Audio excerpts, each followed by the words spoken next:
The murder trial of former Minneapolis police officer Derek Chauvin in the death of George Floyd was delayed today. Prosecutors asked the judge to put jury selection on hold as the judge is being asked to consider reinstating a third-degree murder charge against Chauvin. Of course, this case has gotten lots of attention. It is seen as triggering the country to take a harder look at our state of racial affairs. But months later, just in the city of Columbus, Ohio alone, weeks apart, two unarmed black men were killed by police. So what exactly has changed or been reckoned with in regard to criminal justice? ABC's TJ Holmes reports. 9 minutes and 20 seconds of a knee on a man's neck that sparked a reckoning. George Floyd dying as a Minneapolis police officer, Derek Chauvin, had a knee on his neck. His death galvanized a movement. Marches across the country, people demanding justice, demanding change. He can't breathe! He can't breathe! He can't breathe! Now, jury selection underway this week in the trial of now former officer Derek Chauvin, who faces murder and manslaughter charges. According to court documents, he intends to assert that he is not guilty because he acted in self-defense and that he used reasonable force.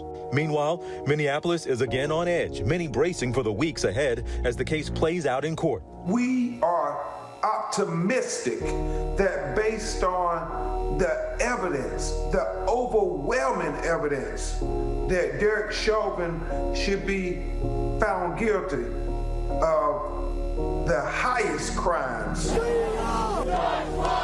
In the aftermath of Floyd's death were immediate calls for changes in policing. Activists, protesters, and communities demanding accountability and imploring law enforcement and really the country to value black lives. Did that happen? Less than 3 weeks after Floyd's death, another video that we again watched in horror. 27-year-old Rayshard Brooks died from an encounter with police in a Wendy's parking lot in Atlanta. Police say he resisted arrest and grabbed a taser from Officer Devin Brosnan. Another officer on the scene, Garrett Rolfe, then shot Brooks in the back as he was running from the officers. I do believe that Rayshard Brooks should be alive. ABC News contributor LZ Granderson says police, even in the most tense situations, need to do more to preserve life. You can still arrest people. How do we know this? Because we all watched what happened in January 6th at the Capitol. Police officers are more than capable of dealing with people who are behaving in a criminal fashion without killing them. Officer Garrett Rolfe was promptly fired after the incident and charged with murder. He maintains his innocence according to his lawyer. Officer Brosnan, who did not shoot Brooks, was given lesser charges stemming from the incident. He remains employed by the Atlanta Police Department on administrative duty. Those cases are pending. Then, in August, yet another shocking viral video. Kenosha, Wisconsin. Jacob Blake shot 7 times in the back and side while turned away from Officer Rustin Sheskey. Blake survived the encounter, which fueled outrage across the country and days of heated protest and chaotic scenes from Kenosha. Blake later talked to ABC's Michael Strahan. I didn't want to be the next George Floyd. I didn't want to die. His lawyer, Ben Crump, says Blake's story underscores what he says are 2 justice systems in America. Kyle Rittenhouse shoots 3 protesters, killing 2 of them. Yet, this young white man is walking towards the police with a gun. Hey, he just shot them! And they don't see him as a threat.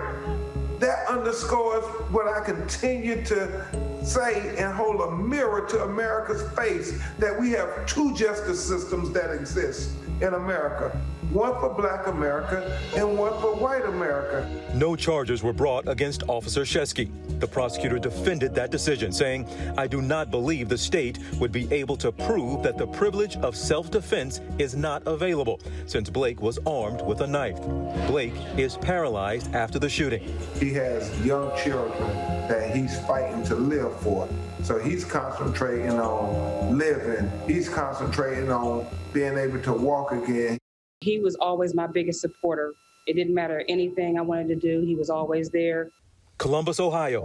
47-year-old Andre Hill was at a friend's house when police responded to a non-emergency call placed by a neighbor. Police body camera footage shows Hill walking out of a garage with a cell phone in his left hand, then being shot multiple times by Officer Adam Coy, who claimed Hill had a gun in his right hand. Put your hands out to the side. Hill was never found to be in possession of a weapon. He literally dies slowly after they put him in handcuffs, never once attempting to render medical assistance to him. I call that cruel and unusual punishment. Officer Coy was swiftly terminated and charged with murder. He's pleaded not guilty, and that case is ongoing. Hill's family is still mourning the loss of the man they say was their rock. I watch videos. I have two favorite videos of him. Sometimes it just makes me sad knowing that he's not going to come back, but just to hear his voice and watch the video, it's comforting. I just think that we just need to keep the torch lit for Andre. We don't want him to be forgotten. Breonna Taylor, Daniel Prude, Jonathan Price, Casey Goodson, Patrick Warren Sr., and others. Names we've come to know only because of their deadly encounters with police. Policy expert Jesse Janetta explains the current legal structure gives a lot of leeway to police regarding use of force. The law defines, in most cases, a reasonableness standard where the officer has reasonable reason to fear for his or her life or what immediately may happen. But that puts a lot of the onus on individual decision making and continues to raise a lot of questions about how that is thought through in specific situations. Crump has represented the families of Tamir Rice, Michael Brown, as well as George Floyd. He says a new day could be coming. George Floyd gives us hope that we are finally getting to the point where we're going to hold these police officers who use excessive force accountable. Just last Wednesday, the George Floyd Justice and Policing Act passed in the House. It aims to end racial and religious profiling, ban chokeholds and no-knock warrants federally, require officers to use body cameras, make it easier to invest and prosecute police misconduct, among other sweeping goals. Its future, though, remains unclear as it heads to the Senate. Back in Minneapolis, the stakes could not be higher. The city, the country, the world are watching and waiting, many believing it's not just Derek Chauvin on trial, but the idea of justice itself. Obviously, as an African American, you want to see someone who looks like you have justice.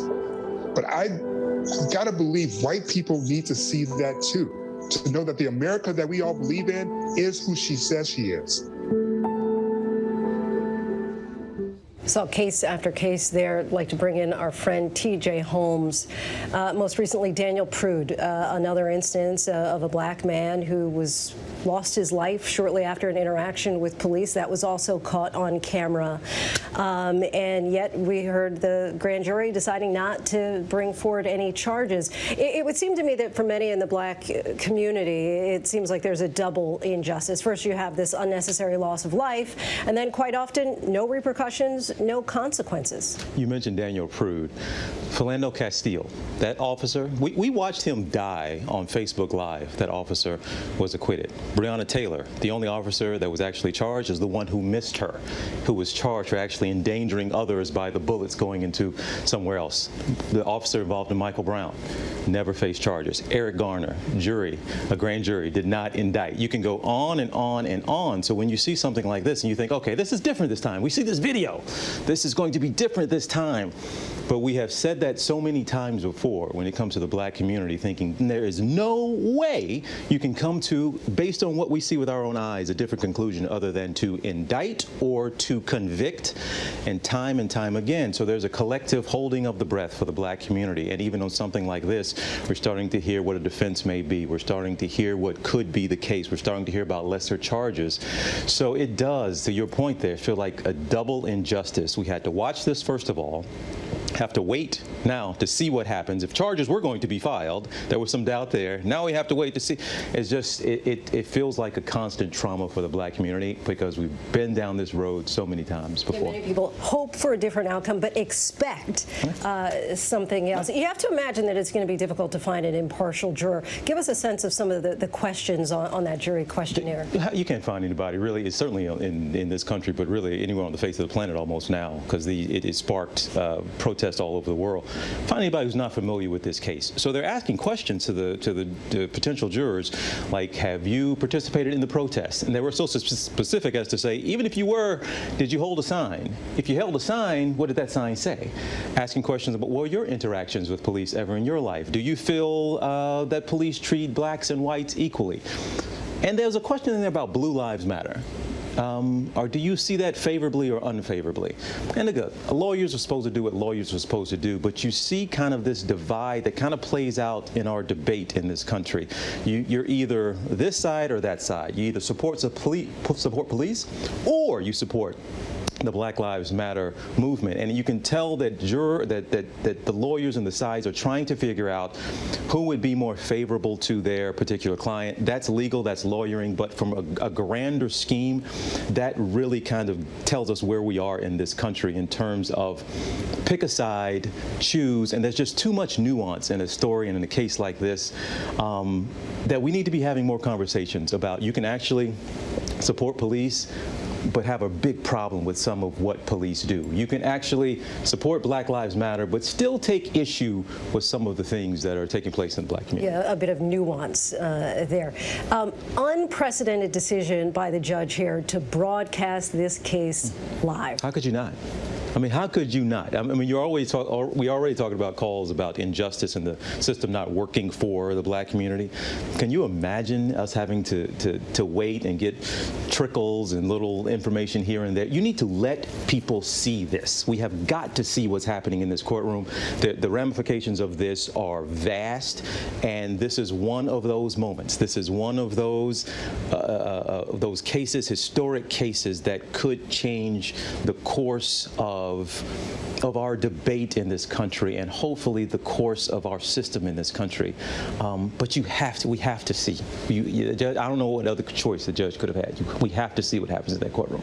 And that's why I just call this all the so-called racial reckoning, right? So-called. Because who picked that term? Hasn't been yet, right? Who picked that term? What has been reckoned with exactly to this point? TJ Holmes, thank you so much for your time. Appreciate you coming in studio, in the building for us tonight. Hey, invite me back anytime. I don't know why. I'll never get an invitation here. Why? You'll be back.